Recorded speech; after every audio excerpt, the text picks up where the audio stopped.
அனைவருக்கும் வணக்கம். இந்த வீடியோவில் நம்ம என்ன பார்க்கலாம்னா, டிஎஸ்எஸ்சி வெலிங்டன் ஆள் சிறப்பு 2026 ஜாப் நோட்டிஃபிகேஷன் வந்திருக்கு. இது பார்த்திங்கன்னா குரூப் சியோட நோட்டிஃபிகேஷன். இதை பற்றி இந்த ஜாபுக்கான கல்வி தகுதி என்ன, சேலரி என்ன, அப்புறம் பார்த்திங்கன்னா இந்த ஜாபுக்கு எப்படி அப்ளை பண்ணலாம், அதை பற்றியும் ஸ்டெப் பை ஸ்டெப்பாக இந்த வீடியோவில் நாம் பார்க்க போகிறோம். அதுக்கு முன்னாடி இந்த சேனலை சப்ஸ்கிரைப் பண்ணாதீங்க, இந்த சேனலை சப்ஸ்கிரைப் பண்ணிடுங்க. வாங்க வீடியோக்குள்ளே போகலாம்.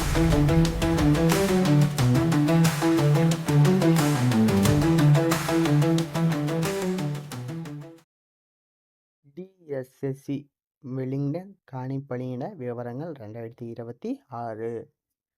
பதவியின் பெயர் பார்க்கலாம், என்னென்ன வேக்கன்சி இருக்குன்னு.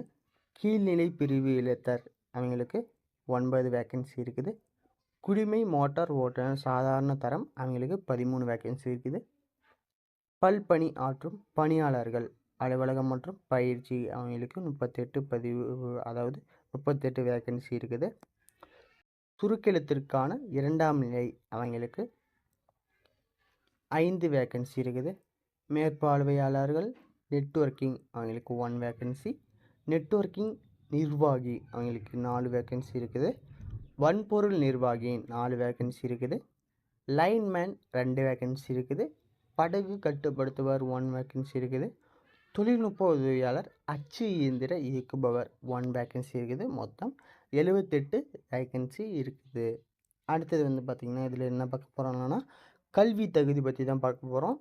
என்னென்னா, கீழ்நிலை பிரிவு எழுத்தர் அவங்களுக்கு அங்கீகரிக்கப்பட்ட வாரியத்திலிருந்து 12ஆம் வகுப்பு தேர்ச்சி அல்லது அதுக்கு இணையான தகுதி இருக்க வேண்டும் அப்படின்னு சொல்கிறாங்க. விண்ணப்பதாரர்கள் கணினியில் ஆங்கிலத்தில் நிமிடத்திற்கு 35 வார்த்தைகள் அல்லது இந்தியில் நிமிடத்திற்கு 30 வார்த்தைகள் தட்டச்சு செய்யும் வேகத்தை பெற்றிருக்க வேண்டும் அப்படின்னு சொல்கிறாங்க. அடுத்தது குடிமை மோட்டார் ஓட்டுநர் சாதாரண தரம் அவங்களுக்கு 12ஆம் வகுப்பு தேர்ச்சி அல்லது அதற்கு இணையான கல்வி தகுதி செல்லும்படியாக கனரக வாகன ஓட்டுநர் உரிமம் மற்றும் கனரக வாகனங்களை ஓட்டுவதில் குறைஞ்சபட்சம் 2 வருட அனுபவம் பெற்றிருக்க வேண்டும் அப்படின்னு சொல்கிறாங்க.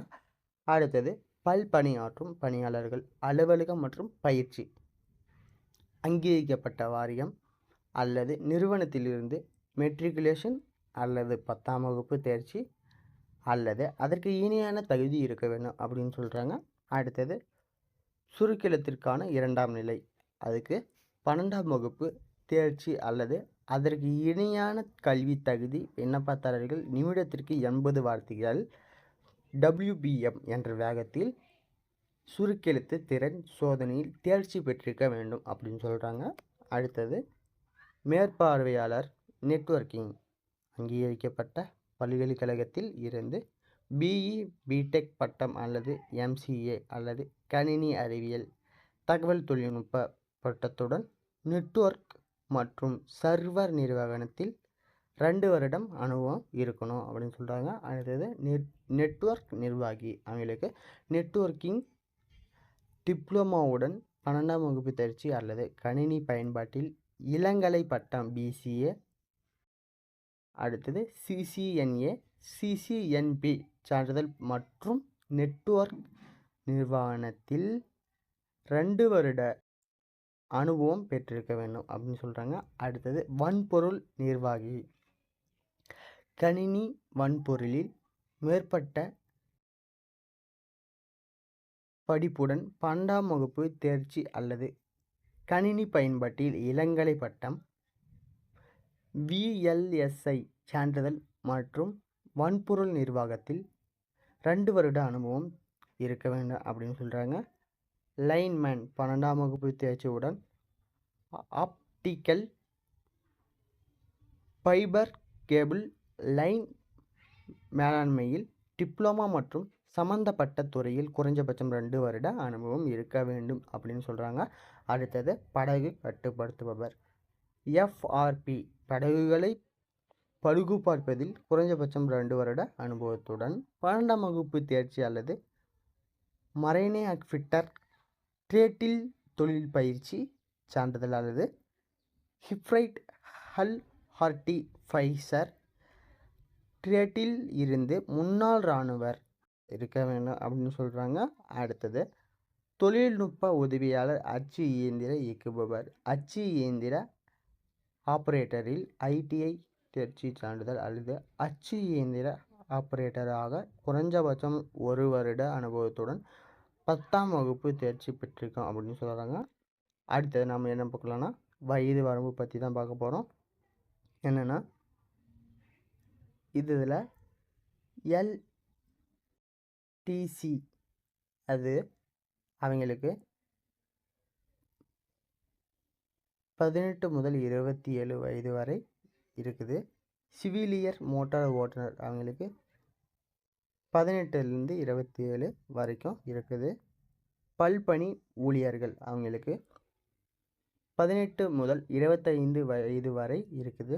சுரக்கெழுத்திற்கான 2ஆம் நிலை அவங்களுக்கு 18 முதல் 27 வயது வரை இருக்குது. மேற்பார்வையாளர் நெட்வொர்க்கிங்க்கு 18 முதல் 27 வயது வரை. நெட்வொர்க்கிங் நிர்வாகிக்கு 18 முதல் 27 வரை. வன்பொருள் நிர்வாகி 18 முதல் 27 வயது வரை. லைன்மேன் 18 முதல் 27 வயது வரை. படகு கட்டுப்படுத்துவார் 18 முதல் 27 வயது வரை. தொழில்நுட்ப உதவியாளர் 18 முதல் 25 வயது வரை அப்படின்னு இருக்குது. சரி, இதற்கான வயது தளர்வு பட்டியல் ஜாதி பழங்குடியின வேட்பாளர்கள் 5 ஆண்டுகள் எக்ஸ்ட்ரா இருக்குது. OBC விண்ணப்பதாரர்கள் 3 ஆண்டுகள். மாற்றுத்திறனாளி விண்ணப்பதாரர்கள் 15 வயது வரை விண்ணப்பிக்கலாம் அப்படின்னு சொல்கிறாங்க. அடுத்தது முன்னாள் இராணுவ வீரர்கள் அரசு விதிகளின்படி அப்படின்னு சொல்கிறாங்க. அடுத்தது நம்ம என்ன பார்க்கலாம்னா சம்பள விவரங்கள் பற்றி தான் பார்க்க போகிறோம். இதில் என்னென்னா தேர்ந்தெடுக்கப்பட்ட விண்ணப்பதாரர்கள் மத்திய அரசு ஊதிய விகிதத்தின் கீழ் கவர்ச்சிகரமான மாதாந்திர சம்பள பெறுவார்கள் அப்படின்னு சொல்கிறாங்க. இதில் வந்து பார்த்திங்கன்னா கீழ்பிரிவு எழுத்தர் நிலை 2 19,900 அதிலிருந்து 63,000 வரைக்கும் சம்பளம் இருக்குது அப்படின்னு சொல்கிறாங்க. அடுத்தது சிவிலியன் மோட்டார் ஓட்டுநர் ஸ்டேஜ் 2 இதில் வந்து பார்த்திங்கன்னா 19,900 முதல் 63,200 வரை இருக்குது. பல்பணி ஊழியர் அவங்களுக்கு ஸ்டேஜ் 1 18,000 முதல் 56,900 வரை இருக்குது. சுருக்கெழுத்திற்கான 2ஆம் நிலை அவங்களுக்கு 25,500 முதல் 81,100 வரை இருக்குது. மேற்பார்வையாளர் நெட்வொர்க்கிங் நிலை 5 29,200 முதல் 92,300 வரை இருக்குது. நெட்வொர்க்கிங் நிர்வாகி நிலை 5 29,200 முதல் 92,300 வரை இருக்குது. வன்பொருள் நிர்வாகி நிலை 5 29,200 முதல் 92,300 வரை இருக்குது. லைன்மேனுக்கு ஸ்டேஜ் 4 25,500 முதல் 81,100 வரை இருக்குது. படகு கட்டுப்படுத்துபவர் நிலை 2 19,900 முதல் 63,200 வரை இருக்குது. தொழில்நுட்ப உதவியாளர் நிலை 1 18,000 முதல் 56,900 வரை இருக்குது. சரி, தேர்வு நடைபெறும் முறை எப்படி இருக்கும் அப்படின்னு பார்த்தீங்கன்னா ஃபஸ்ட்டு எப்படி நடைபெறும்னா எழுத்து தேர்வு, அடுத்தது திறன் சோதனை, உடல் தகுதி சோதனை 2வதில் நடைபெறும். அடுத்தது வந்து ஆவண சரிபார்ப்பு நடைபெறும்னு சொல்கிறாங்க. இதில் எழுத்து தேர்வில் சேர்க்கப்பட்டுள்ள பாடங்கள் என்னென்ன அப்படின்னு பார்த்தீங்கன்னா பொது நுண்ணறிவு மற்றும் பகுத்தறிவு 2, எண் திறன் இருக்கணும். அடுத்தது பொது ஆங்கிலம் இருக்கணும்.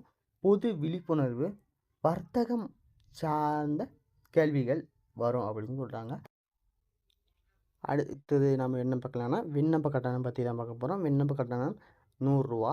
பணம் செலுத்தும் முறை வந்து பார்த்திங்கன்னா நம்ம ஆஃப்லைன் மூலமாக தான் பணம் செலுத்த முடியும்.